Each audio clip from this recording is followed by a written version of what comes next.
Du matin, chers amis, de Bonjour d'Algérie, d'Oran aujourd'hui, comme d'accoutumé, comme chaque mercredi matin, c'est de la station régionale d'Oran où vous êtes servis avec toute l'équipe jusqu'à 9h30. 90 minutes de santé, de droit, de culture, de divertissement. Et bien sûr, nous aurons des représentants d'une ville, et pas des moindres des villes, une très très belle ville côtière, Miskul al-Ghanaim, alors c'est Mostaganem, qui sera représenté par ses invités ici, où ça parlera d'eux. Eh bien, vous avez intérêt de rester avec nous jusqu'à 9h30 pour le découvrir avec nous. Alors, comme d'accoutumé et comme d'habitude, on commence par une chanson. Issawa, on y va. وبشوف سر والكرايم العجيبة يا بابا في هذا الحضرة الطيبة يا محلى الأنوار والعناية والهيبة يا بابا معظمها حضرة مرتبة نشاهدها ما يزول في حضرة هيبة يا بابا قصتها قوما جذبة شات الموسم سعيد رجال ونساء يا بابا في ربيع الخير والزهار مكسية بنرحل بشعور غليسة يا بابا كتبكي وتقول بالجهار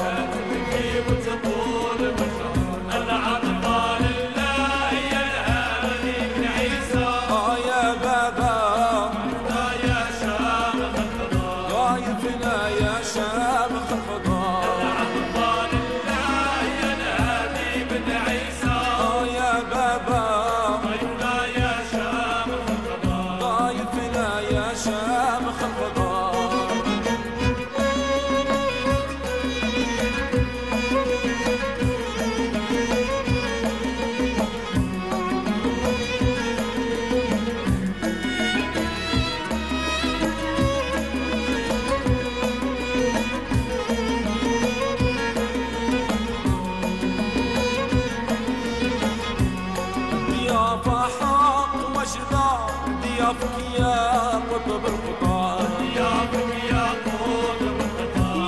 بن عيسى قول مرحبا واهلا بالزيار والركاب حشا كانت جنود خيبة من عندك يا واسع الرحال انت اصل الجود والفضايل العديدة يا بابا وانت طول الظهر تنقصر انت يدك ما تزول بالخير النيدة يا بابا مدادك يكفي من الوراء انت مول النار الكريمة السعيدة يا بابا من يوقف في بابها سعاد انت الغوت اللي محصنا عليك شميسة يا بابا تلمع مثل البر والفجار وحيتي في بلاد ربنا كل غيسة يا بابا وصبحتي في الارض كالبحر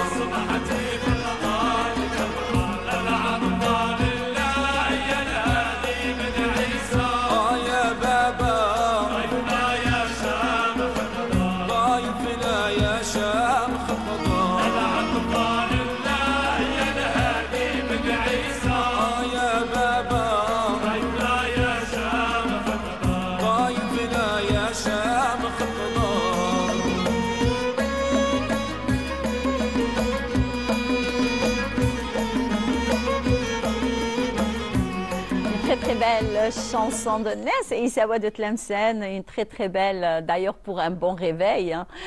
J'espère qu'on commence bien et comme on commence bien, on finira toujours bien. Donc restez avec nous jusqu'à 9h30, il est 8h. 5. Voilà. Alors, comme je l'ai annoncé tout au début, donc on a la rubrique de droit comme d'accoutumé avec notre avocate à la Cour d'Oran, Djemila Saber, où il sera question de parler de la loi relative au kidnapping des enfants. Bonjour. Bonjour Iman. Ça va? Vous allez bien? Bien, oui. C'est un sujet qui nous... D'ailleurs, c'est d'actualité. Tout à fait. Avec tout ce qu'on vit dans le quotidien. Avec les réseaux sociaux qui n'arrêtent pas de mettre un tel et un tel a disparu à telle heure et puis ils ne l'ont plus retrouvé. Donc ça, c'est un petit peu quand même inquiétant de ce qui se passe. Mais bien sûr, la justice est là. Tout à fait. La Voilà, justice, comme d'habitude. tout à fait, les éléments de la sûreté nationale, tout ce qui se rattache à la police judiciaire, tout ça, ils sont inébranlables. Hein. Donc tout ce qui se fait, donc la propagande qui se fait au niveau des réseaux sociaux, elle est voulue et programmée. Heureusement. Parce que quand on commence à décortiquer tout ce qui se fait au niveau des réseaux sociaux concernant chaque enlèvement d'enfants et tout ça, donc on comprend que c'est voulu et programmé. Mais nos agents de la police judiciaire, de gendarmerie, tout à fait, de tout corps tout confondu, le monde d'ailleurs, tout le monde ils restent inébranlables. Donc eux, ils sont axés sur leurs enquêtes, donc ils font leur enquête, ils sont pas. Mais c'est-à-dire les autres, ils sont sûrs c'est-à-dire qu'ils vont le payer très cher. Oui, ça c'est sûr. Alors quelle est la loi justement relative au kidnapping? Tout à fait. Donc voilà. Déjà avant cela, à quel moment on peut parler de kidnapping? Tout à fait. Donc, parce que pas toute disparition, c'est un kidnapping. Donc, des fois, il y a des enfants qui ont des problèmes psychologiques, qui fuguent, et puis ils reviennent de toutes les façons. Un enfant qui fugue, il revient toujours chez lui. Donc, il n'a pas où aller parce qu'après, il se rend compte que ce n'est pas la solution. Donc, il revient. Oui, il est retrouvé par les services de sécurité. Ou alors, il est aussi retrouvé, voilà, exactement. Donc, à quel moment on peut parler de kidnapping? Tout d'abord, je tiens, c'est-à-dire à définir ce que c'est un enlèvement d'enfant. Voilà. Tout à fait. Donc, parce qu'il y a une loi qui a été spécialement promulguée dans ce sens. Donc, c'est-à-dire concernant l'enlèvement, qu'il soit pour personnes adultes ou personnes mineures. Donc, c'est la loi de 2020. Donc, parce que suite à une recrudescence quand même d'enlèvement et tout ça d'enfants, et quand est-ce qu'on peut parler? Et le kidnapping, voilà, il y a deux natures d'enlèvement d'enfants. Donc, il y a la première nature d'enlèvement d'enfants, ou la première catégorie, c'est l'enlèvement d'un des parents, c'est-à-dire qui concerne les mariages mixtes, c'est-à-dire, et l'enfant, c'est-à-dire, il n'est pas présenté à la personne qui a la garde. Ça, c'est un autre sujet, hein. Donc on le verra plus tard et tout ça. Deuxième catégorie. À la rentrée, en fait. Inch'Allah, ya Rabbi, Inch'Allah. En septembre. Tout à fait. Donc, la deuxième catégorie d'enlèvement d'enfants, et dans la loi parle aussi, la loi de 2020, donc stipule, c'est l'enlèvement d'enfants par des étrangers. Donc, où que ce soit pour demander une rançon, ou par des psychopathes, sociopathes, des pervers et tout ça. Ou alors c'est pour un trafic d'organes. Exactement. La traite des humains aussi. Donc là, on est en train de vivre tout ça. L'Algérien, donc quand il entend ça, il dit c'est pas possible, on est en Algérie. Et oui, on est en Algérie. Parce qu'on n'entendait pas ça, il n'y avait pas ça. Oui, mais maintenant ça existe. Oui. Ça a toujours, un certain moment, ça a toujours existé. Mais comme il n'y avait pas les réseaux sociaux, les médias et tout ça qui en parlaient. On n'entendait pas beaucoup. Tout à fait. Donc cette loi, donc la loi de 2020, donc elle a deux parties. L'enlèvement des adultes, parce qu'on enlève aussi les adultes, les gens d'affaires et les personnes. Pas que les petites filles. Tout à fait. Donc, pas que les enfants, on va dire. Les mineurs, voilà. Et on a les mineurs. Les mineurs, la loi est claire. Donc c'est ou la perpétuité ou la peine de mort. Ça, c'est la sanction. C'est la sanction. Donc, quand est-ce qu'on parle d'enlèvement? Donc, quand on retrouve plus son enfant, donc, c'est-à-dire on dépose plainte, on alerte les autorités et tout ça, là, le procureur déclenche une enquête, donc, par le biais des agents de la police judiciaire et tout ça. Donc, là, on fait des recherches et tout ça. Ensuite, eux, ils commencent à recueillir des éléments. Donc, ils vont voir les caméras, donc, où est passé l'enfant. Ah ben oui. Son parcours. Surtout qu'actuellement, il y a des caméras partout. Tout à fait. Donc, ils vont voir les caméras, ils vont voir au niveau de l'établissement où il est scolarisé l'enfant, s'il est petit aussi, donc les voisinages, les membres de la famille, les voisins et tout ça. Eux, par expérience déjà, ils ont déjà, c'est-à-dire une idée s'il y a enlèvement ou il y a fugue, ou là, carrément un enfant qui se perd. Voilà, il y a perdition d'enfants.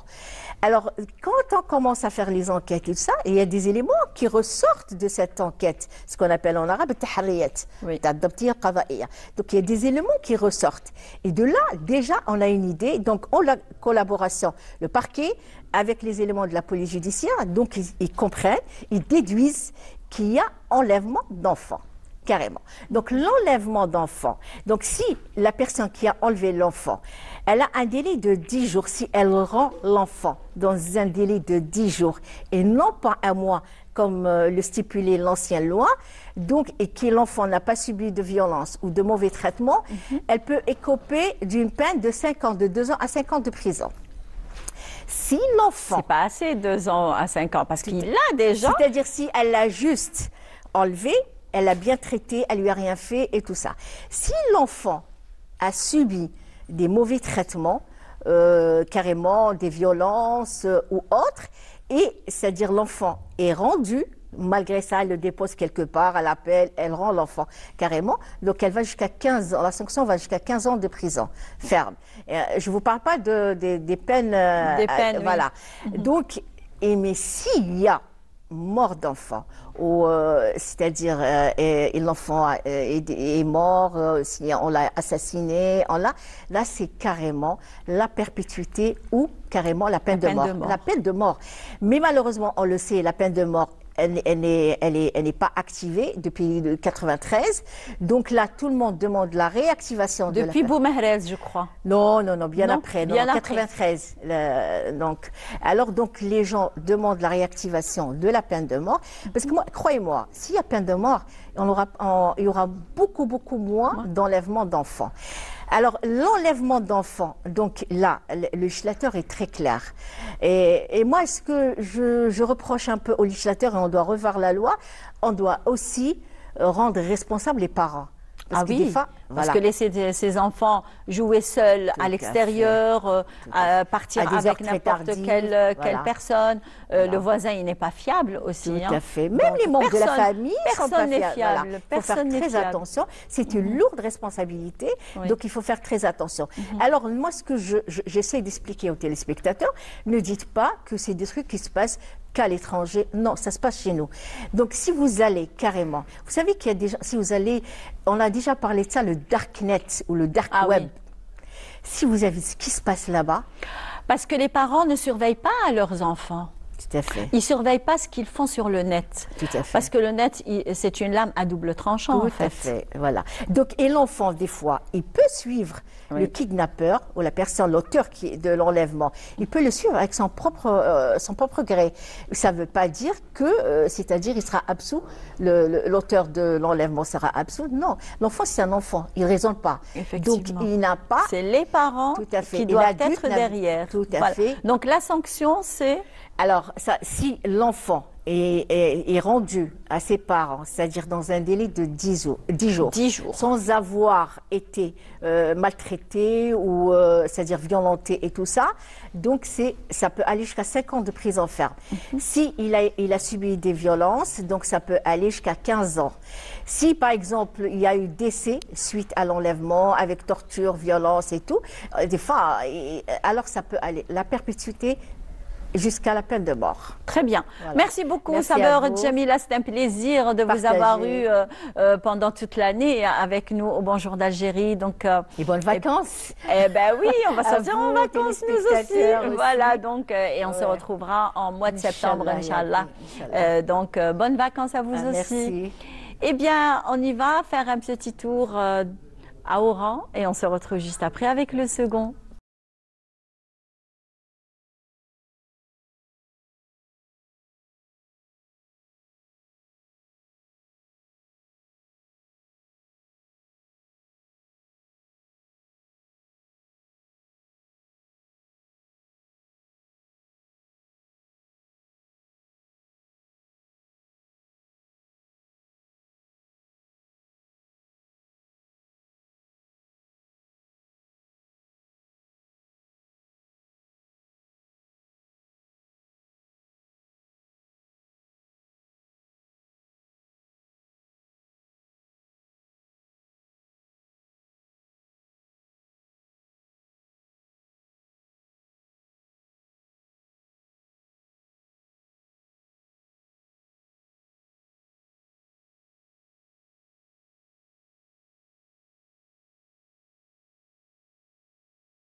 sensibiliser contre l'AVC, eh bien, on ne peut que poser beaucoup de questions d'ailleurs.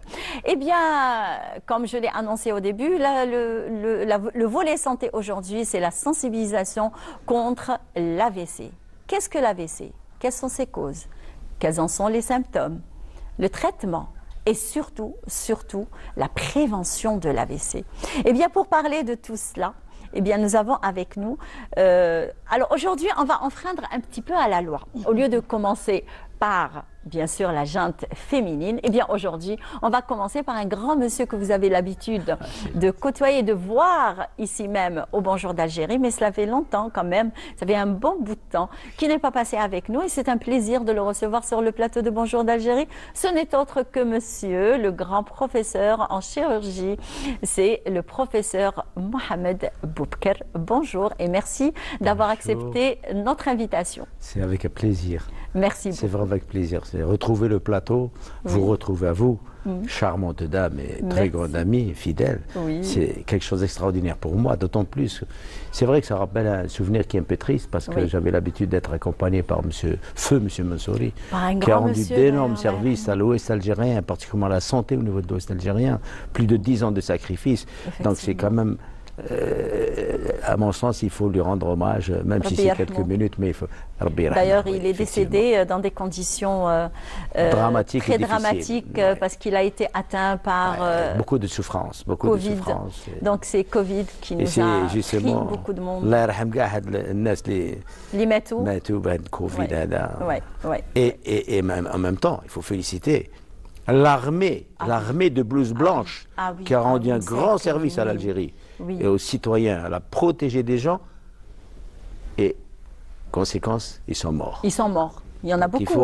Donc beaucoup de médecins, beaucoup de paramédicaux, d'infirmiers, d'infirmières, même les brancardiers, des transporteurs, des ambulanciers. Tous ces gens sont morts. Ils ont rendu service en luttant contre un ennemi qui est non seulement invisible, mais on ne peut pas le détecter. Effectivement. Aujourd'hui, l'être humain a quand même réussi à vaincre ce méchant virus. Ce méchant virus, exactement.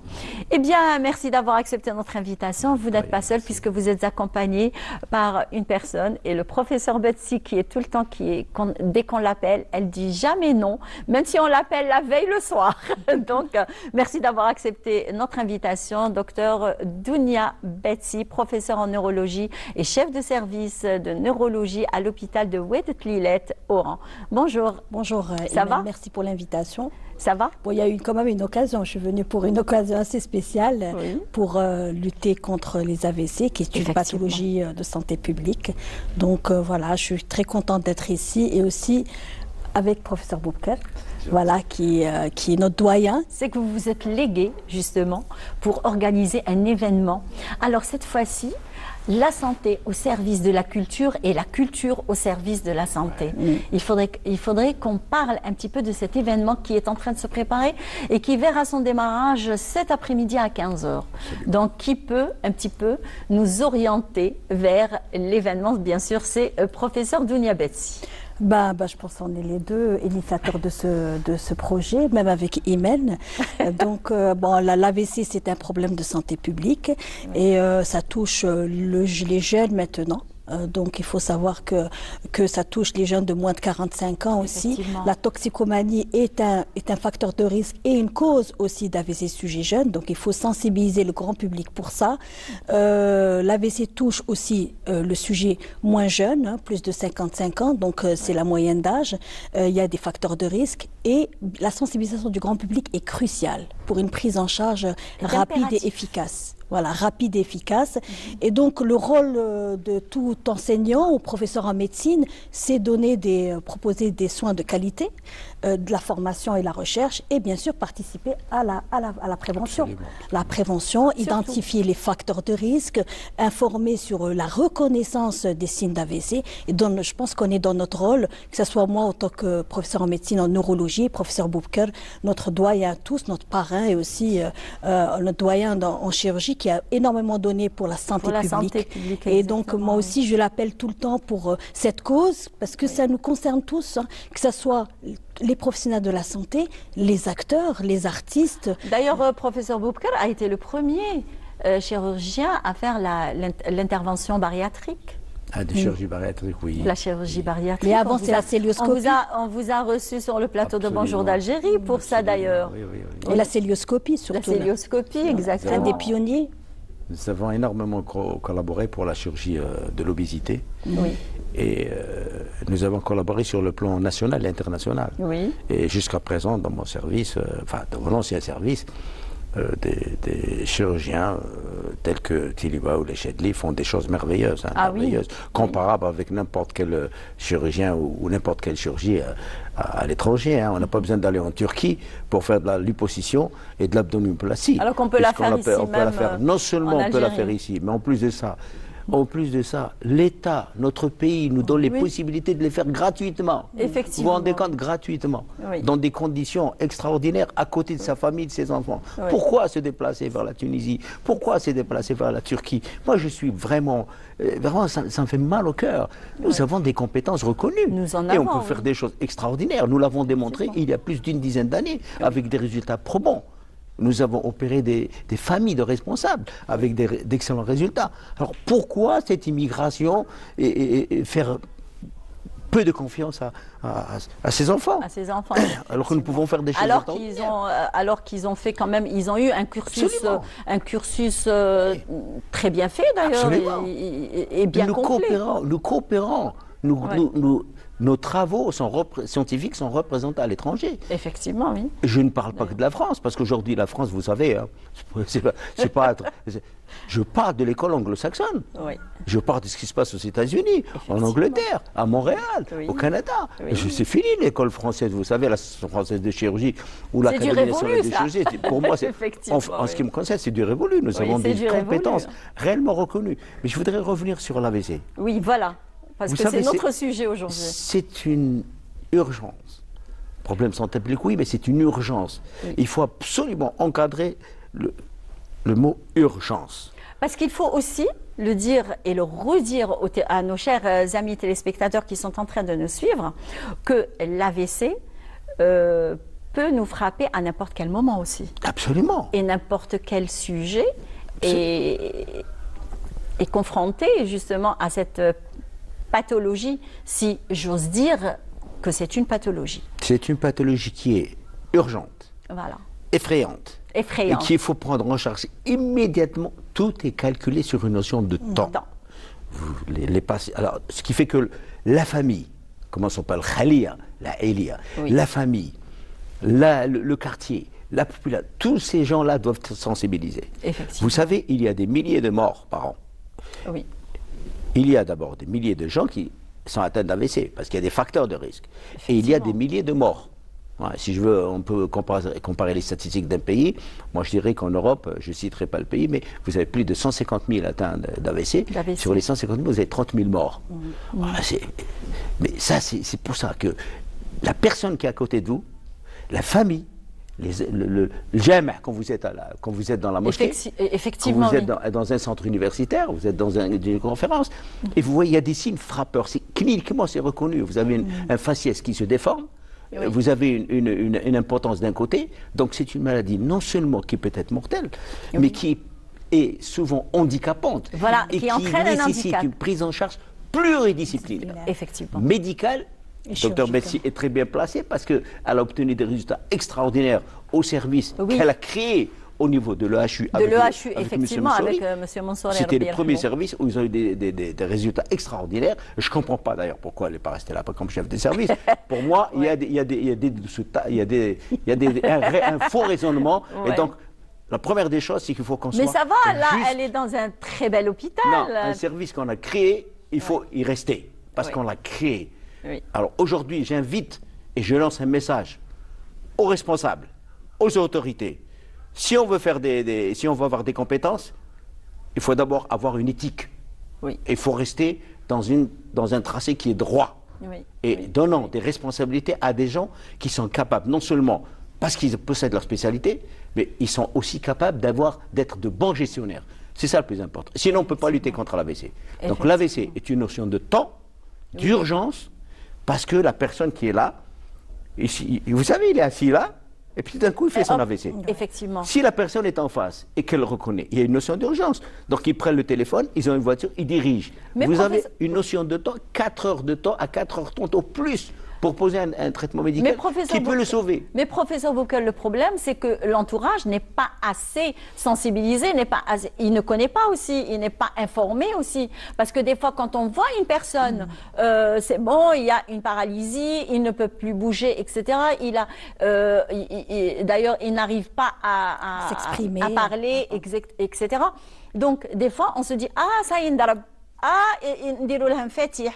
mais arrêtez un petit peu avec ça. Je suis d'accord. Il faut arrêter. C'est pour ça qu'il y a cette journée de sensibilisation organisée dans l'idée originale, personnelle, revient au professeur Badji.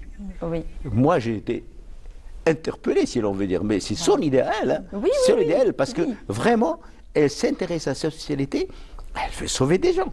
Ouais. C'est comme ça qu'on peut sauver des gens. Et c'est simple. Hein, vous dites comme ça que les gens qui sont en face de vous, ils comprendront. Vous dites simplement à celui dont la face est en train de se... Vous dites siffler. Il va vous faire... Ouais. C'est clair. C'est clair, net et bien précis qu'il est en train de faire un AVC. Donc parlez-nous un petit peu de la sensibilisation. Voilà. Comme a dit le professeur Boukel, c'est un combat depuis longtemps, depuis une dizaine d'années, plus d'une dizaine d'années. Et j'ai remarqué que la sensibilisation était importante. Et tu disais, Imen, quand on appelle Bati, elle vient. En fait, c'est pour sauver des vies. Je suis là pour informer, sensibiliser sur les facteurs de risque, pour les contrôler, parce qu'on peut guérir d'un AVC en 2025.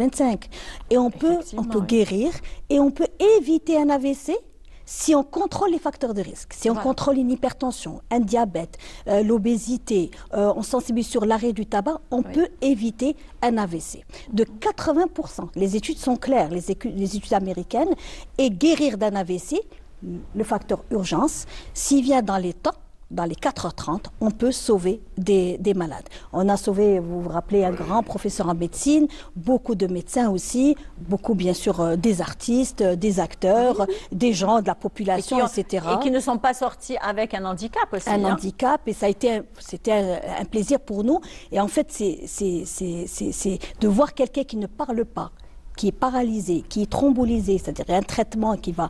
La première chose qu'il disait, Alhamdoulilah.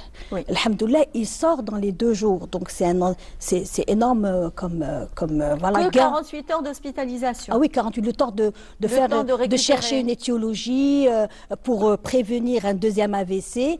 Et donc il sort en 48 heures. Alors parlez-nous de cet événement qui va commencer cet après-midi à 15h au Théâtre Régional d'Oran Abdelkader Alloula. Et donc comme je disais, c'est vrai que c'est une initiative que j'ai vue quand même à l'étranger. Oui, ah bon. Voilà, j'ai vu un peu à l'étranger et on était souvent dans le mouvement associatif et je voyais que la culture... Alors je pense que nous avons la représentante du théâtre régional d'Oran, c'est Madame Sena Zawi qui vient juste d'arriver, d'ailleurs elle est en retard, mais allez-y, venez avec nous pour nous parler un petit peu de l'implication du théâtre régional. Voilà, je vous donne le micro. En principe, je l'ai. Très bien. Donc, on va voir des images, justement, de la pièce théâtrale qui est en train de se préparer pour cet après-midi à 15h.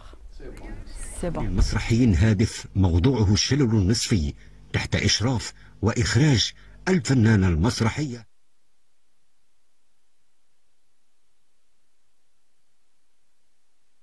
Eh bien, c'est une pièce théâtrale.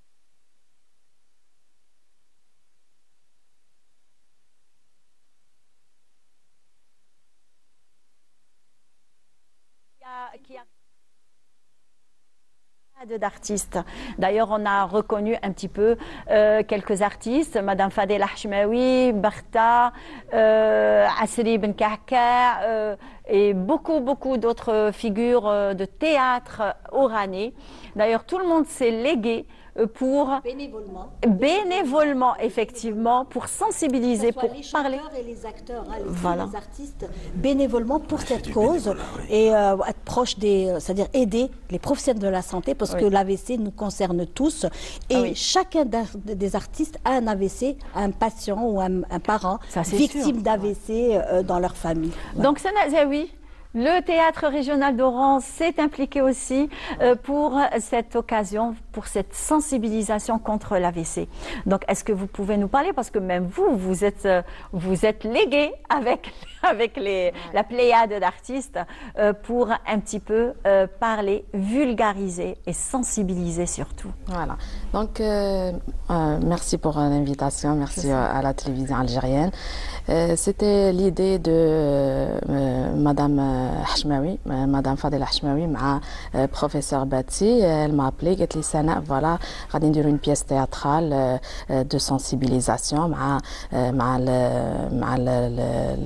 la faculté de la médecine ou le service, oui. Voilà, l'hôpital de Tlilet. Oui. Après, oui, il n'y a pas de problème. C'était pour la salle de répétition ou là pour la salle principale, pour une date, Fétéro. Voilà, je te vois faire un rôle, un petit rôle. Oui, bon, c'est la première fois que tu es sur scène et tout. قالت لي وي قالت لي راني شايفاتك في ان رول عندنا دي تيرم سيانتيفيك يليقي صديقي تبريزونطاو بيان فوالا دونك خدمنا انا ودكتور باتي بزاف. Et votre rôle c'est le médecin. C'est le médecin. Ah bah oui, ça ressemble un petit peu au professeur Bati. Voilà, c'est une comédie en fait, c'est l'idée de Madame Hachmaoui. Je l'ai sollicitée parce qu'il faut quand même des gens engagés, hein, des artistes engagés avec militants pour la cause. Donc elle a été vraiment présente et elle s'est donnée vraiment à fond tous les jours avec les répétitions et elle a collaboré avec tous les jeunes. Donc il y a une bonne ambiance et voilà, donc il y a celle. Alors il y aura la pièce théâtrale. Il y aura des chanteurs et aussi. C'est qui les chanteurs? Les chanteurs, il y a Madame Souad Bouali, Houari Gelboussi, tout ce qui est orané, et Rim Haqiqi qui est une artiste de musique andalouse. Oui, le rossignol. Voilà, une amie aussi. Voilà, une amie qui a énormément collaboré, fait beaucoup de bénévolat. Je la connais dans le mouvement associatif. Voilà. Donc quand je l'ai appelée, elle m'a dit tout de suite, je suis d'accord, je suis là. Et voilà, elle a appelé son orchestre. Et pour la bonne cause. Pour la bonne cause, bénévolement aussi. Voilà. Et ça va commencer à 15h. Et à partir jusqu'à 19h, 20h. Jusqu'à 19h, voilà. 20h. Très bien. Ouais. Alors je reviens vers vous, Sana Zaoui. Quel est le programme? Parce que moi, j'aime bien tout prendre de mes invités.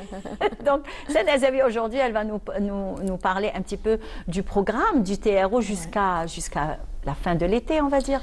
Oui, alors Adna, normalement pour la fin de juillet, Adna le festival de la chanson oranaise. Du 22 au 26. Voilà, Mihrajal l'Ornia l'Oharania du 22 au 26 au TRO, في المسرح الجهوي اللي وهران. Adna les mercredis toujours pour les amateurs, théâtre amateur.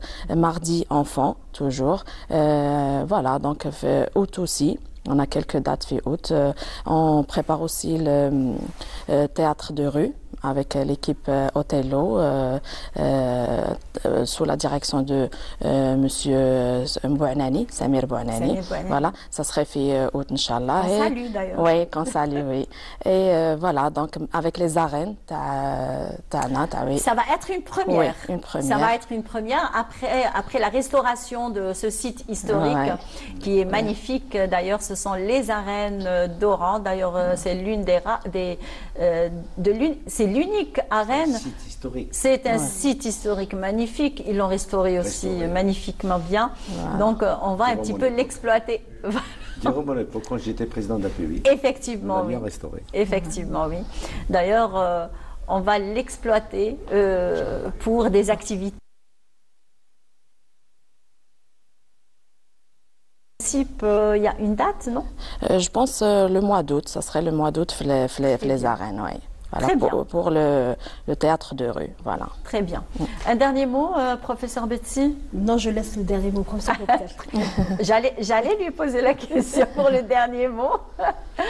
Non, je voudrais revenir sur des choses qui sont très importantes. D'abord, il faut voir qu'il y a des signes annonciateurs de l'AVC. Justement. L'accident vasculaire. Très important d'ailleurs, les signes. Vous savez, des gens qui ont des fortes migraines, des gens qui ont souvent des vertiges, surtout à un certain âge. Donc il y a des signes, des facteurs de présomption. Oui. La deuxième chose sur laquelle il faut insister, pourquoi les jeunes? Pourquoi cette jeunesse? Voilà. Pourquoi? Il faut revenir vers tout ce qui est toxique, le tabac, c'est l'une des causes de la VC. Prévenir, lutter contre la drogue, tous les services de sécurité doivent être présents, mais le plus important, celui qui doit lutter contre, c'est qui? C'est les pères de famille. Voilà. C'est la famille. Et après, c'est les mêmes. Et après, c'est qui? C'est le professeur d'éducation physique. Faire du sport. Donc, c'est ça. On ne peut lutter contre la VC en ayant des moyens comme ça. La deuxième chose, c'est qu'aujourd'hui, il y a des traitements nouveaux. La première des choses, c'est les médicaments, les drogues. Elle peut vous en parler, Betsy, elle connaît très bien la déplace ou quelque chose comme ça.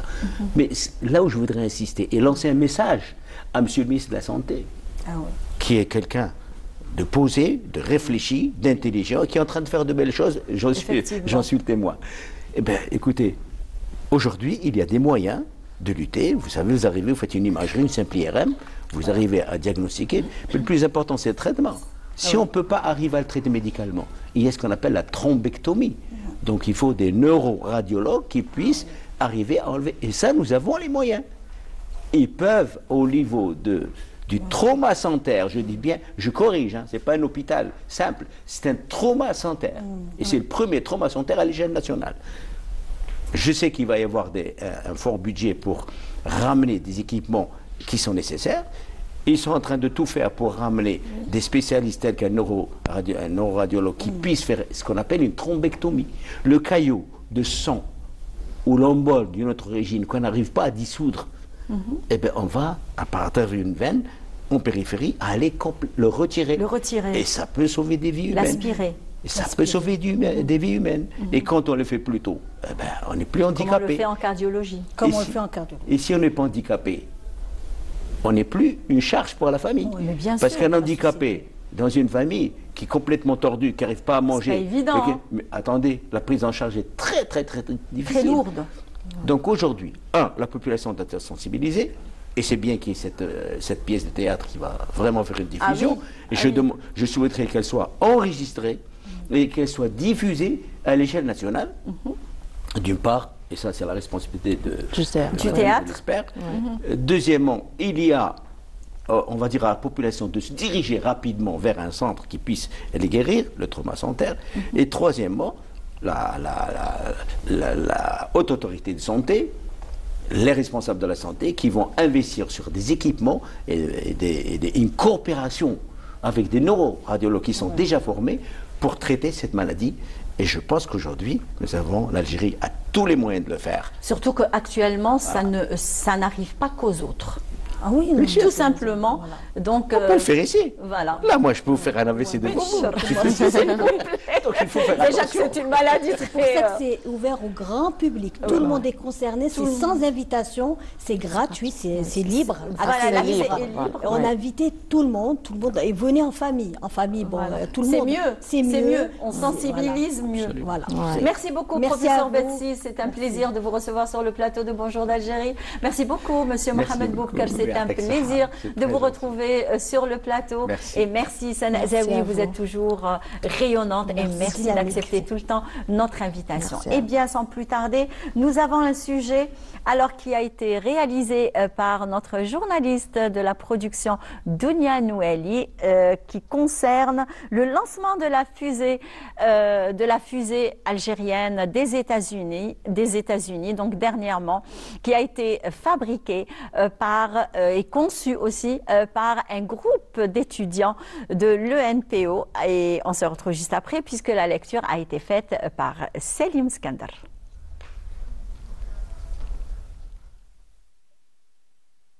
À l'université d'Oran, ils sont jeunes, passionnés et désormais ils font rayonner l'Algérie à l'international. Le groupe scientifique SkyDZ a marqué l'histoire en lançant Atakor 3, leur fusée expérimentale dans le ciel du Texas lors d'un prestigieux concours mondial. Nice boost. Great boost. في نشأة الفريق في أكتوبر 2022 كان هناك حلم مشاركة الجزائر في أول لأول مرة في هذه المسابقة أكبر مسابقة صواريخ في العالم. احنا الحمد لله بمساعدة الأستاذ عبد الملك آمين قدرنا نبدأ هذا المشروع، وكان الهدف الوحيد هو المشاركة في هذه المسابقة ونكون أول فريق جزائري يشارك في هذه المسابقة. الحمد لله اليوم رانا في المسابقة أو في المشاركة الثالثة.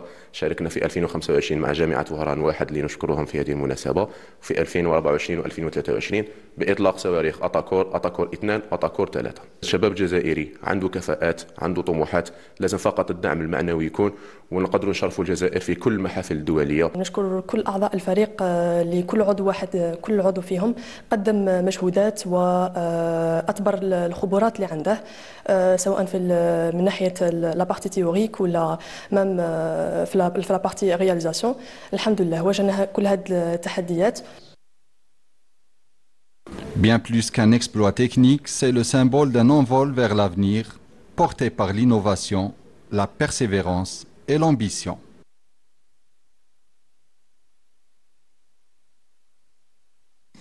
ايرك 2025 هي أحد أكبر المسابقات الدولية لهندسة الصواريخ، وكانت المنافسة صعبة جدا حيث كان علينا أن نقدم 3 تحديثات. بعد أن التحقنا كان علينا أن نمر بلجنة لتحقيق الجودة والأمان. أطلقنا الصاروخ بنجاح وتم استرجاعه، وهذا يمثل فخر لنا وفخر للجامعة الجزائرية. بما أن سكاي دي زد أطلق صاروخا بلغ علوا تقريبا علوه 3300 متر، وقد تم استرجاع الصاروخ كاملا بدون عطب. لقد برهن فريق سكاي دي زد بمشاركته هذه السنة على مهارته الفنية أو التقنية من كفاءة علمية وخبرة وبراعة ودراية في هذا الميدان، زيادة على روح انتمائه وفخره واعتزازه وتصميمه للمشاركة باسم الجزائر. L'Algérie, par ses talents, veut s'imposer dans la course spatiale et SkyDZ vient d'ouvrir la voie. D'Algérie, Sky DZ et le groupe qui l'a conçu, eh bien, ils ont été félicités et reçus par Monsieur le Walid Doran, Monsieur Semir Chibani. Eh bien, merci d'avoir quand même valorisé leur travail universitaire. Eh bien, sans plus tarder, puisque aujourd'hui nous recevons un grand monsieur de l'université d'Oran, eh bien, il va nous parler d'un ouvrage et pas des moindres des ouvrages. Alors, c'est Monsieur Sidi Mohamed Lakhdar Barka qui est présent avec nous. Il est professeur à l'université d'Oran 2. Bonjour. Bonjour madame. Ça va? Très bien, et vous? Alhamdulillah. Alors vous avez été le modérateur du forum qui s'est passé hier même au CRASC, puisque ça concernait le grand, l'unique de la chanson Chabi, c'est Cheikh El-Hajj Mohamed El-Anqa. Alors cet ouvrage a été fait par et réalisé, écrit aussi, dont l'auteur c'est Monsieur Abdelkader Ben Damesh. Et bien voilà, l'ouvrage, j'espère qu'on aura une image rapprochée par notre réalisatrice Fatima Tahri. Donc voilà l'ouvrage. On va parler un petit peu de ce grand homme qui a fait, voilà, qui a d'ailleurs, qui a transmis cet art ancestral, cet art traditionnel, cet art algérien aux générations d'ailleurs, où la musique chabi maintenant qui a sa place, une très grande place au sein même des Algériens, au sein même des quartiers, parce que la musique chabi, c'est chabi. Vous êtes d'accord avec moi? Oui, bon, je ne peux pas remettre en cause votre présentation, et je pense que l'intérêt du CRASC à inviter le professeur Abdelkader Ben Damesh, c'était de donner l'occasion aux jeunes chercheurs du CRASC et aux passionnés, aux mélomanes, l'occasion de voir quel est le processus extrêmement complexe de transférer un patrimoine immatériel, oral, vers un patrimoine écrit, graphique par l'écriture et iconographique par la photo. On a là un excellent ouvrage qui est une somme de données sur des événements qui ont accompagné le portrait et la vie je pense qu'aujourd'hui on considère que c'est le maître du Chabi en Algérie, le Hajj Mohamed Al-Anqa, dénommé ainsi l'Anqa qui veut dire phénix, par son maître et mentor, le Hajj Mustafa Nador Al-Meddah. Cet ouvrage est dans le format beau livre. Les pages sont en papier lisse avec une photo en fondu du profil classique du maître et les pages représentant les photos sont en papier glacé. C'est un ouvrage de luxe. Oui.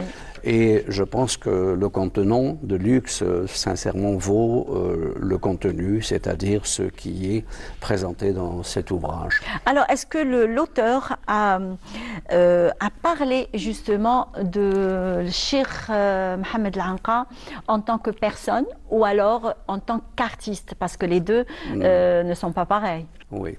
Alors écoutez, je pense que la signature des grandes personnalités, et le Hajj Mohamed Al-Anqa en était un, c'était une personnalité transcendante. On ne peut pas séparer le vécu, la quotidienneté de leur conception de l'art. Donc qu'est-ce que cet ouvrage, il se décline en gros en trois parties. Bon, il y a une partie très importante quantitativement, les statistiques. C'est quand même un ouvrage de 450 pages, 454 pages, qui est écrit les 253 pages en français qui se lisent bien sûr de gauche à droite, et le corpus de l'œuvre de Hajj Mohamed Al-Anqa en arabe, elle se lit bien sûr de droite à gauche, et c'est 198 pages. Ah, voilà. Alors en plus, vous avez en plus de la transcription graphique par l'écriture, vous avez aussi le parcours iconographique du maître. En général, il est considéré comme le maître, il est appelé le maître, l'Anqa. Et ce parcours iconographique est composé à peu près de 69 photos sur papier glacé, sont magnifiques, qui partent de 1929, à l'âge de 22 ans, jusqu'à 1976, environ 2 années avant sa disparition. Oui, parce qu'il est décédé en 1978. Voilà. Alors, la première partie, elle est composée essentiellement de le portrait et la vie du maître, et elle est suivie des témoignages. Alors, si vous voulez, l'intérêt pour le CRASC d'inviter l'auteur de cet ouvrage, le professeur Abdelkader Beldameche, c'était de montrer quelles étaient les difficultés et les étapes très complexes de transférer un patrimoine oral vers un patrimoine écrit, pérenne, tangible, qui puisse être transmis aux générations suivantes. Le problème, c'est que dans ce cas particulier, il faut faire attention à ne pas sombrer dans la fiction en étant trop motivé, trop émotionnel, et d'un autre côté à ne pas sombrer dans la description, je dirais, indigente, qui serait peut-être du journalisme, mais tout simplement une façon de donner une série de faits divers, comme dans les rubriques divers. Donc l'exercice, c'est de rester entre les deux, de faire du funambulisme et de s'assurer que ce que l'on va transmettre est vrai, est authentifié. Et il y a un travail dans cet ouvrage, il y a un travail, toutes les sources sont référencées. Justement, parce qu'il y a un grand travail de recherche. Il y a un grand travail de recherche. Cet ouvrage arrive bien sûr après d'autres publications par le professeur Abdelkader Beldameche. Il a fait alors son exercice, si vous voulez, le plus difficile a été de transcrire en 3 tomes l'œuvre de Sidi El Khadr Bakhlouf. Ah oui. Et il a mis 7 années à faire cela. Ah, donc, dans la tradition orale, surtout quand elle vient du XVIe siècle, parce que c'est... ce n'est pas évident, il y avait parler de ce grand homme à l'époque, et il fallait s'assurer que de faire le distinguo entre ce qui est vraiment authentifié par l'auteur, Sidi Baklouf, et ce qui est attribué à cet auteur. Il y a un travail sérieux de lexicographie qui a été fait, et cela lui a demandé environ 7 années. Ça a été, je pense, un excellent exercice pour les ouvrages qui ont suivi. Il a consacré un ouvrage du même type à un autre chanteur, à Ammar Zahi, du Chabi aussi, qui apparemment n'a pas, disons, la gloire que certains ont eue, pour des parcours tout à fait particuliers. Et pour les jeunes chercheurs du CRASC, c'est une façon de voir qu'un ouvrage comme ça, c'est quand même une compilation de catégories méthodologiques. Et tous ces jeunes chercheurs, la plupart sont appelés justement à aller dans le pays, recueillir des témoignages et s'assurer, il y a des méthodes, il y a des techniques, il y a des critères, s'assurer que ces témoignages correspondent à la réalité, ou alors ça se rapproche le plus possible de la véracité, et qu'il n'y ait pas de fiction ou d'invention à propos des sujets qu'il traite. Alors aujourd'hui, c'est un grand maître du Chabi, c'est le père du Chabi. Dont la vie d'ailleurs ne peut pas être séparée de son contexte, la Kasbah. Ah bah oui, parce que c'est un style musical propre au Chabi, on va dire c'est Chabiya. Oui. Donc Chabiya, ce sont les quartiers, ce sont les villes éloignées, ce sont les... Vous savez, il y a eu un parcours avant d'arriver à la nomination du terme Chabi en tant que substantif, en tant que nom. Au début, c'était Erani Chabiya. Et Erani Chabiya pouvait inclure le bédoui, le moderne. Oui. Voilà. Et c'est tout un champ. En fait, techniquement, c'est un genre. Et à la réflexion, les différentes instances gérant le patrimoine immatériel au niveau du ministère de la Culture ont travaillé sur les différents genres qui se sont présentés et ont décidé de le considérer comme étant Chabi, dans lequel il y aurait d'autres genres de Chabi qui seraient peut-être pas d'Alger, mais d'Oran, et c'est le cas. D'ailleurs, c'est le cas à Mostaganem. Donc on trouve ce style musical un petit peu partout en Algérie, d'ailleurs. Voilà. D'ailleurs, Abdelkader Ben Damash a été, le Haj Mohamed Lanqa était très proche de Cheikh Al-Khaldi à Mostaganem. Il était en contact permanent pratiquement avec lui. Et Al-Khaldi, c'est aussi un autre genre de... C'est le bédoui, c'est le melhoun. Voilà. C'est le melhoun, d'ailleurs, c'est la base de... relève vers du chant poétique considéré comme melhoun. Voilà. Donc là, quand j'ai ouvert d'ailleurs l'ouvrage, et puis je suis tombée sur un chapitre donc, dont l'intitulé est « L'environnement artistique d'Al-Anqa ». Oui, alors l'intérêt... Une des catégories d'ailleurs méthodologiques de cet ouvrage, c'est qu'il y a à peu près, il y a exactement 106 notes de bas de page. Les notes de bas de page, ce sont des textes qui accompagnent le sujet qui est traité sur la page. Et l'intérêt de ces notes, c'est qu'ils donnent des biographies brèves, à peu près entre 15 et 20 chouyours, ses maîtres, ses contemporains et les disciples qui ont suivi. Et je pense que là, on a pratiquement l'élaboration d'un contexte qui fait qu'on peut éventuellement développer une arborescence du genre, non seulement par rapport à d'autres chouyours du genre, mais aussi peut-être par rapport à d'autres régions, à d'autres personnalités, à d'autres types. Et il faut bien sûr garder à l'esprit que dès l'instant où c'est un patrimoine oral, il est appelé à avoir une dynamique, il va évoluer, et c'est bien de connaître d'où ce patrimoine vient et d'avoir des référents pour tous ceux qui vont en prendre les disciples, qui vont prendre la charge de le transmettre, éventuellement même de le réinterpréter et de le faire évoluer, peut-être dans des disciplines de le moderniser d'une certaine façon. C'est ce que le Hajj Mohamed Al-Anqa a fait lui-même, en introduisant des instruments de musique. Des instruments de musique. Bon, lui était à la base, il était percussionniste, exactement. Et il a introduit, il a développé le rythme de Bouka. D'ailleurs, dans les documentaires sur sa vie, il met à sa droite Alilo, son dreb qui est plus proche, qui donnait comme un métronome, qui donnait le mizan, le rythme, d'accord.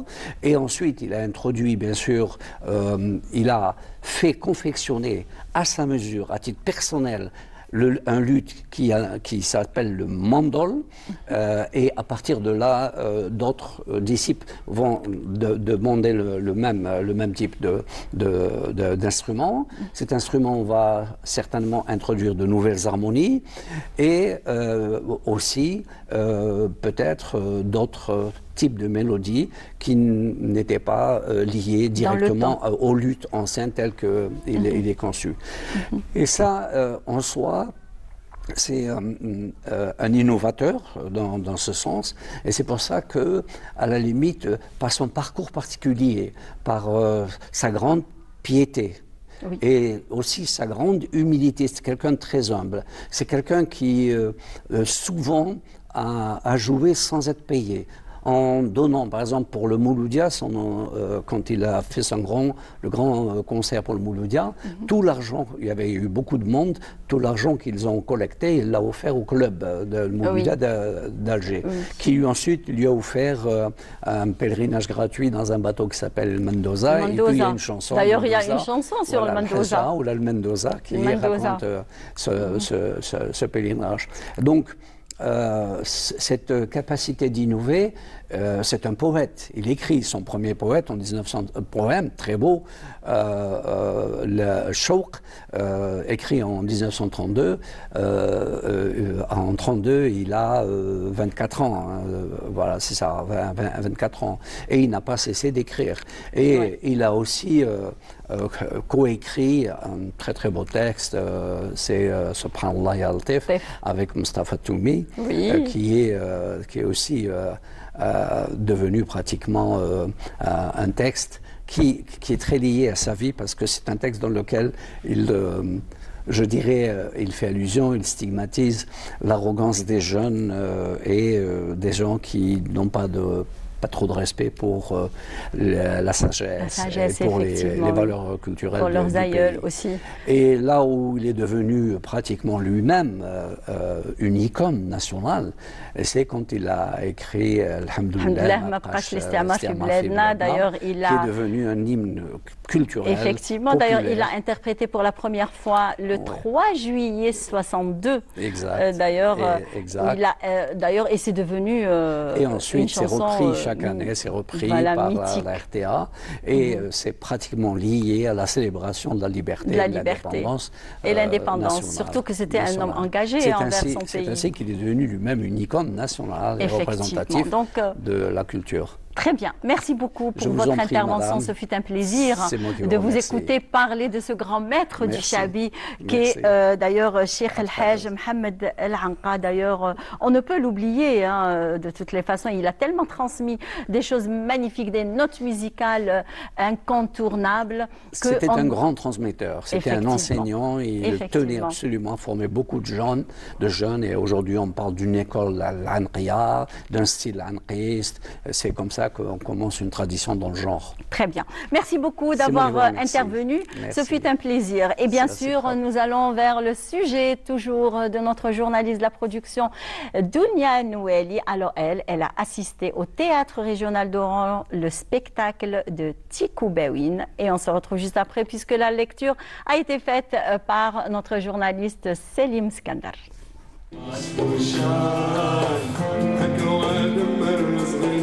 Asik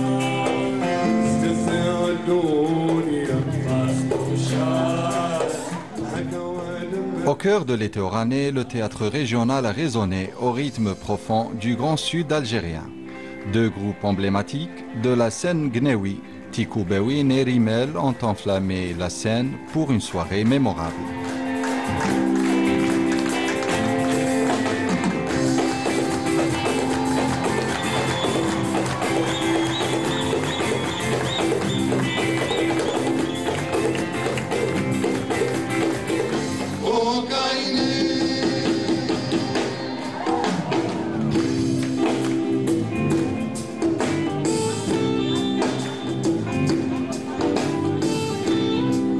رانا بزاف فرحانين فاتت حفله ما شاء الله في وهران والحمد لله الجمهور الوهراني كما والفناه كما كل مره نجو دونك رانا بزاف فرحانين الحمد لله فاتت سهره ما شاء الله وان شاء الله مازال نعاودوا نجوا لوهران ان شاء الله ونعاودوا نديروا معاهم ان شاء الله حفلات واحد اخرين. اليوم رانا حاضرين بوهران لاول مره ولقينا يعني تجاوب كبير جدا جدا خاصه وانه رحنا بمعيه فرقه تيكو باوين العالميه وشكون ما يعرفش تيكو باوين صافي بليزير اللي تلاقينا ان شاء الله نكونوا عند حسن ظن الجمهور الوهراني وان شاء الله يبقى يتبعنا الى مدى كبير ان شاء الله.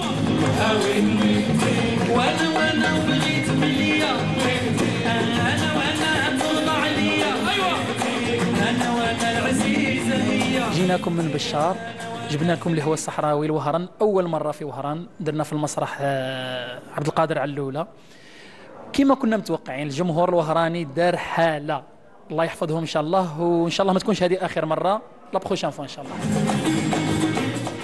Dans la salle comble, un public venu de toutes générations s'est laissé emporter par les sonorités envoûtantes du gumbri et des crotales, répondant avec ferveur aux appels des chants ancestraux.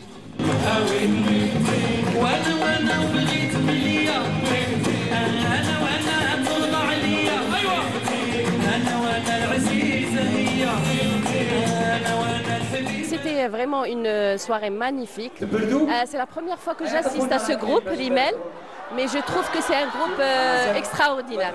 Un groupe énergique, jeune, qui met de l'ambiance et qui a fait danser le public. Et il y a eu une communion entre le public et les artistes qui étaient sur scène. تفرجنا فرقة ريمال فرقة تيكي باوي عجبتنا بزاف رانا نستناو في لومبيونس. ميرسي بوكو وهران على لومبيونس هذا. الحمد لله كل الثقافة نتاعنا نتاع الصحراء راهي تجي هنايا في التل وتدور كاع في لو تيريتوار ناسيونال. جو فو ريميرسي بور لورغانيزاسيون.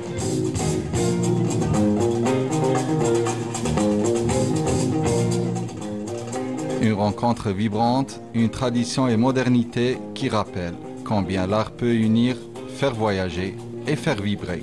Cette soirée s'inscrit dans le cadre du programme estival du théâtre qui met à l'honneur les richesses culturelles algériennes. Merci beaucoup à Dounia Noueli qui s'est déplacée au théâtre régional d'Oran Abdelkader Alioula et nous transmettre ces images, ces sonorités, d'ailleurs bien de chez nous, pour la première fois à Oran. Et comme a dit l'un des intervenants, marhababi quand même la prochaine fois, Inch'Allah, donc on y sera. Et bien sûr, je voulais annoncer tout au début que la ville de Mostaganem est représentée par on va dire l'enfant de Mostaganem, c'est monsieur Smaïl Hammi. Alors lui, il est chef de service des jeunes à la direction de la jeunesse et des sports de la wilaya de Mostaganem où il sera question de parler du festival de la poésie des jeunes en sa 8e édition qui s'est passée à Mostaganem. Bonjour, صباح النور ومرحبا بك. صباح الخير. على كل حال بداية نشكركم على دعوتكم الكريمة وان شاء الله على كل حال خاص تحيتنا الى شخصكم الكريم والى كل اطاراتنا وعمال التلفزيون العمومي. دون ان انسى من خلال المنبر الموقر الى كل متابعي برامج تلفزيوننا على كل حال الرائع والجميل. الله يسلمك. Alors parlez-nous un petit peu de ce festival, de cette 8e édition. على كل حال نظم المهرجان الوطني لإنشاء الشباب في طبعته الثامنة تحت رعاية سامية السيد وزير الشباب المكلف بالمجلس على الشباب وإشراف السيد والي ولاية مستغانم على مستوى ولاية مستغانم يعني بتزامنا والذكرى 63 لاندلاع الذكرى 63 لعيد الاستقلال الشباب تحت شعار بلادي وطني عزي وفخري. كانت على كل حال فيه مشاركة 35 ولاية، وإن كان على كل حال استقبلت ولاية المستغانم ما يقارب 100 شاعر وشاعرة من مختلف ولايات القطر، وكان على كل حال في جو رائع وجو جميل، وكان فيه كذلك منافسة قوية إن كانت على كل حال المسابقات الوطنية في الشعر بأنواعه الثلاث، الفصيح والأمازيغي وطبعا الملحون. Très bien. Alors, combien de jeunes qui ont participé? تقريبا ما يقارب 100 شاب شاعر وشاعرة من الولايات ال 35. الله يبارك. نعم. Une forte, d'ailleurs, une forte participation par les jeunes qui s'intéressent à la poésie des jeunes. Exactement. يعني هما نشوفوا اولادنا في خلال هذه المرحله ونعبروا على محبتهم وتقديرهم للجزائر، لان كان الشعار او موضوع المهرجان وهو وطني عزي وفخري. يعني الكل تغنى، الكل انشد، الكل كتب، يعني والكل يعني قال الشعر نتاعو في محبه هذا الوطن وعزته. Alors quel a été le programme du festival? Donc je pense qu'il a été bien chargé. بيان سور، يعني بطبيعه الحال البرنامج كان مكثف وكان متنوع، كان بالاضافه الى المسابقات الوطنيه في الشعر بانواعه الثلاث، كانت فيه كذلك امسيات فنيه وادبيه والقاءات كذلك شعريه، ضيف الى ذلك حفلي الاختتام والافتتاح، هذا فضلا عن زيارات سياحيه لمختلف المناطق التي تسخر بها ولايه المستغانم. Ah c'est bien, vous avez même organisé la visite des sites historiques pour les wilayas qui sont venus en visite à Mostaganem, et c'est le bon moment en plus parce que c'est la saison estivale. Donc Mostaganem c'est une ville. كذلك ولاية المستغانم يعني عرفت مشاريع محلية ضخمة ورائعة جدا في المجال السياحي، وهذا من خلال ربما التفوق للسلطات المحلية في تهيئة ساحل سلمندر، ساحل صابلات. دونك هادو كامل يعني كانت لهم زيارة من قبل هذا الشباب نتاعنا، وكانت في فرحة عارمة على كل حال، وولادنا على كل حال أخذوا صور تذكارية يعني وتمتعوا مع بعض وشافوا واكتشفوا ولاية المستغانم، حتى منهم من كان يحضر المستغانم لأول مرة. Ah, très bien. Donc, ils ont découvert une très belle ville, certainement. Donc, Anna Bendabi Darouk Narf, c'est-à-dire les conférences programmées lors de ce festival.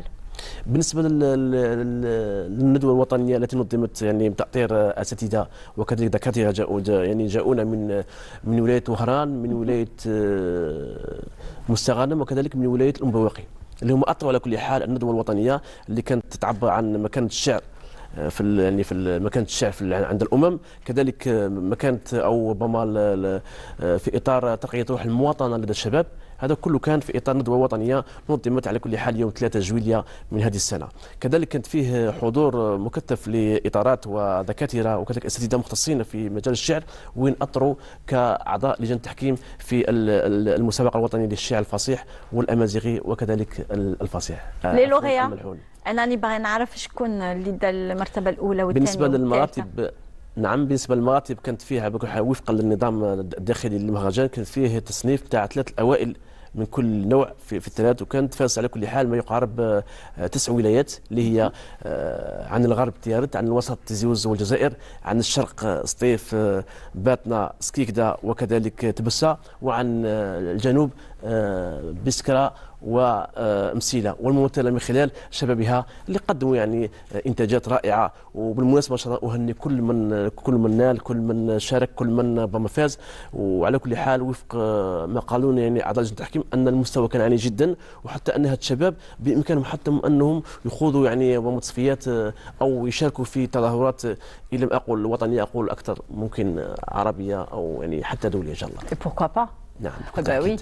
Alors, quel est l'objectif de la tenue de ce festival? Alors, il est à sa 8e édition. Ce n'est pas la première fois. Donc, quel est l'objectif? Quels sont les objectifs pour cette année? بالنسبة للأهداف، هو على كل حال جملة من الأهداف تهدف إليها المهرجان الوطني شعر الشباب. هو أولا بطبيعة الحال هو تشجيع الشاب على الكتابة، لأن الكتابة شيء مهم جدا. احنا عندنا مثلا في الرياضة نقولوا لو سبور بور توس، يعني الرياضة للجميع. احنا كذلك بودنا باش نقولوا الشعر بور توس. نعم، الشعر بور توس، لا بويزي بور توس. ماذا بينا نكون الشعر للجميع، يعني الكل يكتب، واحد يكتب في الخاطره، واحد يكتب في القصيده، واحد يكتب حتى مذكرات، لان الكتابه هذه شيء جميل.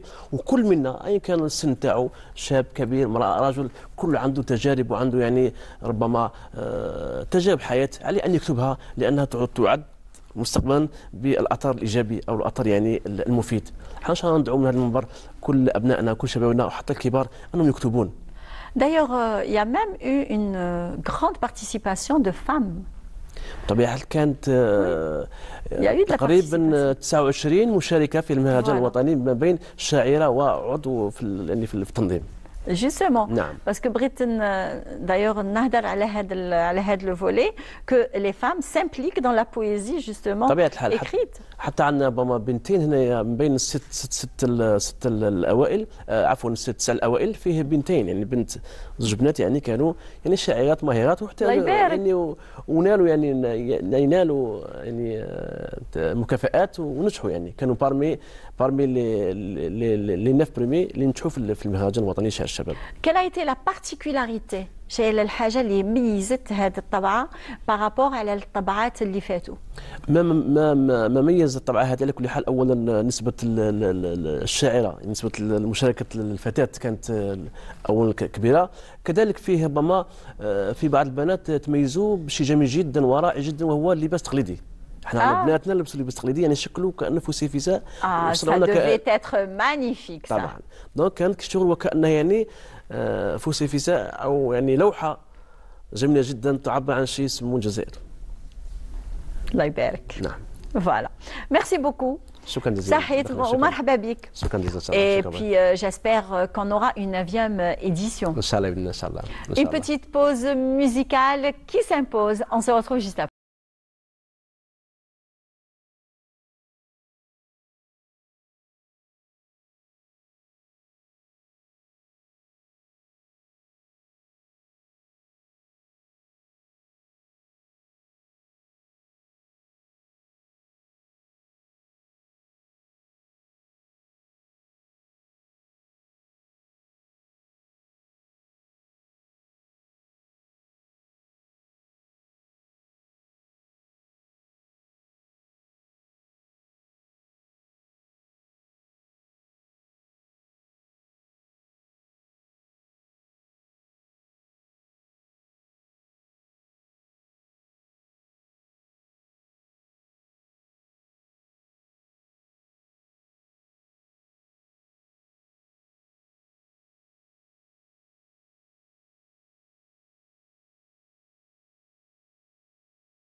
Une très belle chanson, une très belle interprétation par une voix, on va dire, angélique, exactement. Alors nous avons avec nous, bien sûr, c'est une artiste avant tout, et la commissaire du festival de la chanson oranaise, ce n'est autre que Souad Bouali qui est là et qui a répondu présente pour le Bonjour d'Algérie. Bonjour. Bonjour, bonjour. C'est toujours un plaisir. Ah ben, le plaisir est partagé. Merci. Énormément, merci beaucoup. Nous, on vous appelle Soussou. Merci, oui. Comme mon père, Birahmou, il adorait m'appeler Soussou, donc ça me rappelle un peu la jeunesse. Et très heureuse d'être parmi vous ce matin. Eh bien, vous n'êtes pas seul. Vous nous avez ramené d'ailleurs un des musiciens de l'orchestre du Festival de la chanson oranaise. Oui, c'est monsieur Fethi Kihel, saxophoniste. Et cette fois-ci, vous avez ramené le saxophone. La dernière fois, effectivement, la dernière fois, vous l'avez oublié. Oui, oui. C'est dommage parce que quand nous, bon, كنت باغي نفوت les musiciens la musique اللي نقريهم. Oui. Donc c'est pour ça ما بغيتش نجيب الانسترومون. معليش ce n'est qu'une partie remise. Voilà, aujourd'hui là. Mais مع سعاد بوعلي قلت انا لازم نجيب. لازم il faut ramener le saxophone. Oui, surtout que c'est l'un des instruments de la musique oranaise. Oui. Donc le festival en sa 16e édition. Oui, 16e déjà. Et il a parcouru quand même pas mal de temps. Il y a eu peut-être un arrêt de 2 ans pendant le Covid. Pendant le Covid, il n'a pas été fait, mais il reprend. Donc, il reprend. Voilà. Il a repris déjà l'année dernière. Ça fait déjà 3 ans qu'on est là, voilà, à la tête du commissaire du festival. Bon, on a essayé de donner un petit changement. Je dirais pas petit, je dirais grand. Moi, je dirais un grand changement. Voilà, parce que j'ai des échos. Oui. Alors, il y en a qui sont d'accord, il y en a qui sont pas d'accord. Non, moi j'ai été d'accord et ça m'a fait plaisir. Merci beaucoup. Parce que vous avez introduit des femmes musiciennes dans l'orchestre de la musique. Il n'y a pas que ça aussi. Tous les jeunes de l'Institut qu'ils ont étudié pour ça, c'est des lecteurs et c'est des jeunes. Et si le festival ne s'occupe pas d'eux, je ne vois pas où est-ce qu'ils pourraient aller jouer. Oui. À part un festival important comme le festival de la chanson et la musique oranaise. Donc, parlez-nous un petit peu des préparatifs du festival. Ben, on est en cavale pour le moment parce que c'est pas facile de rassembler tout le monde. Tous les éléments en même temps. Pour l'orchestre, c'est bon. Tout est bon, tout est réglé, tout le monde est OK. Toujours avec le chef d'orchestre. Toujours avec le chef d'orchestre Khalil Baba Ahmed. J'ai donné la chance à Khalil pendant 3 ans parce que il est compétent, très même compétent. Très professionnel. Et puis professionnel, comme vous dites. Et en plus, pendant 14 années avant, il a été guidé ce festival par d'autres, par des grands musiciens que je salue. Que je remercie d'ailleurs, ils ont fait du travail. Mais Khalil Baba Ahmed, il a donné un nouveau souffle à cette chanson oranaise. Un souffle jeune. Exactement. Et c'est là, nous, la majorité, on a un certain âge, on est plus jeunes, on n'est pas jeunes. Donc il faut donner la place à ces jeunes. Il faut les mettre sur les rails, comme ça. Dans quelques années, c'est eux qui vont guider ce festival, c'est sûr, sinon il va partir. La preuve, j'étais à la recherche de vedettes de la chanson oranaise, il n'y en a plus. Il y a 2 ou 3. Il n'y en a plus à Oran. Il n'y a plus. Il y a Béchenet, il y a Jahida, Wolhassi, Matel Haj, c'est les grandes voix d'Oran. Quand tu cherches Samia Ben Nabi, Jamila Sahli, n'habitent plus à Oran. Elles ne sont pas sur place. Donc tu ne peux pas les ramener. De l'étranger. Vu que c'est un festival local. Quoique j'ai fait des pieds et des mains pendant la 14e édition pour les ramener. Et ils sont venus, ils ont Baroudi Bakhada qui est fatigué, qui est malade. Donc il ne peut pas être sur scène. D'abord que je salue, je lui souhaite un très bon rétablissement. Donc, qu'est-ce qui reste? Il reste nos jeunes. Et il y a des jeunes. On a fait un casting, on a trouvé quelques belles voix, d'autres moins belles, mais qui pourraient travailler leur voix pour pouvoir participer en tant que chœur dans ce festival et en tant que candidat pour espérer à une première, deuxième et troisième place. Voilà, l'orchestre a diminué un peu, vu que le nombre que j'ai mis la première fois était de 24 musiciens, c'était beaucoup. L'année dernière aussi. Cette année, ça ne va pas dépasser 15 à 16 musiciens Il y a une question de budget aussi qui est en cause. Donc, et puis ce que je n'ai pas trouvé, c'est l'union des artistes pour promouvoir ce festival, malheureusement. Et beaucoup plus, moi je dirais, beaucoup plus, je m'excuse de vous interrompre, c'est pour promouvoir la chanson oranaise, pour qu'elle puisse reprendre son élan. Bien sûr, Blawir, Berahmou et Ahmed Wahbi, ils ont donné cette chanson, ils l'ont créée, elle est là, elle existe. Bien sûr, avant, les cheikhs de Bedoui, les cheikhates de Medahat,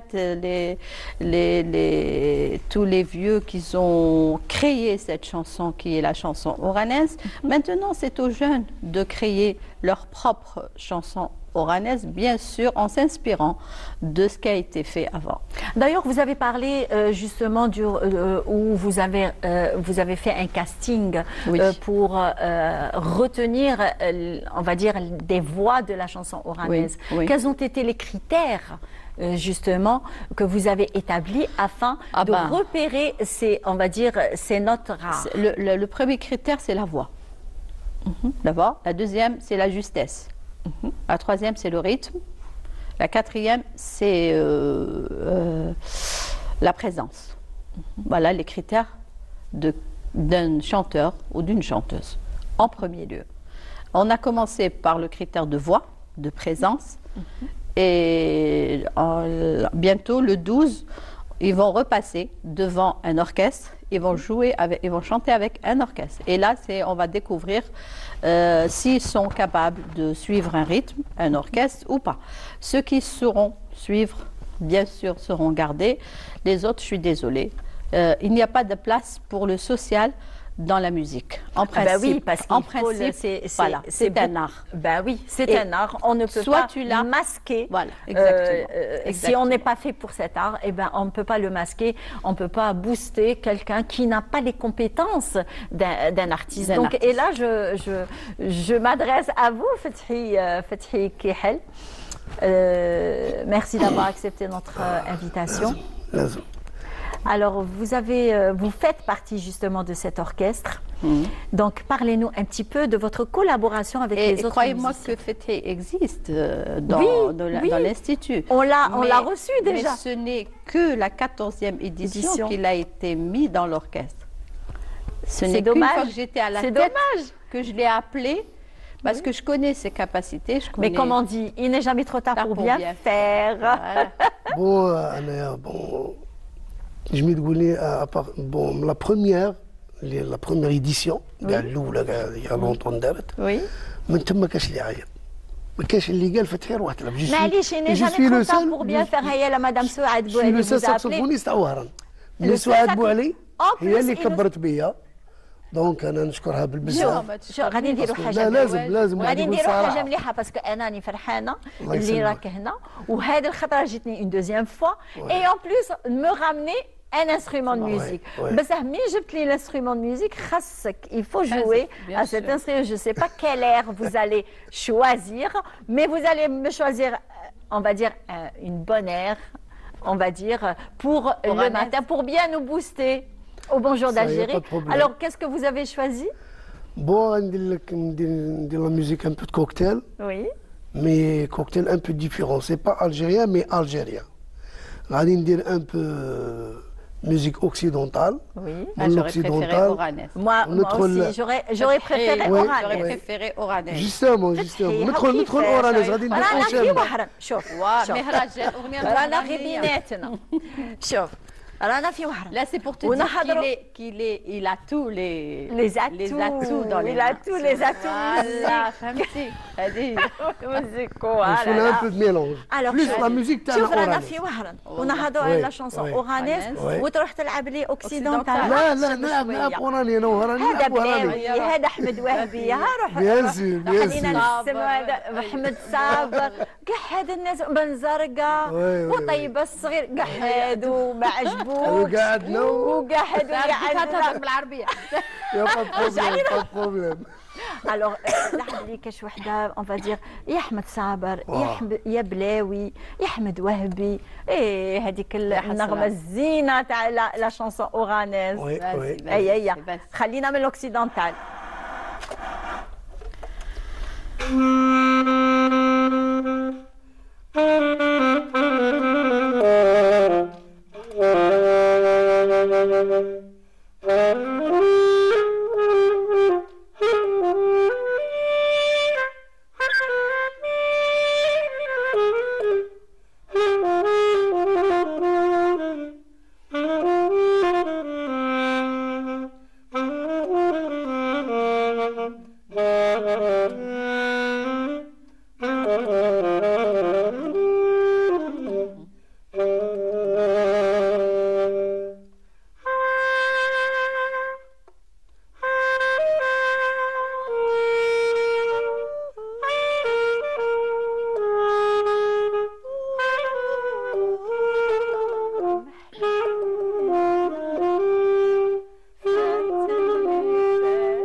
même moi j'ai chanté. Wallahi, خلتني نغني.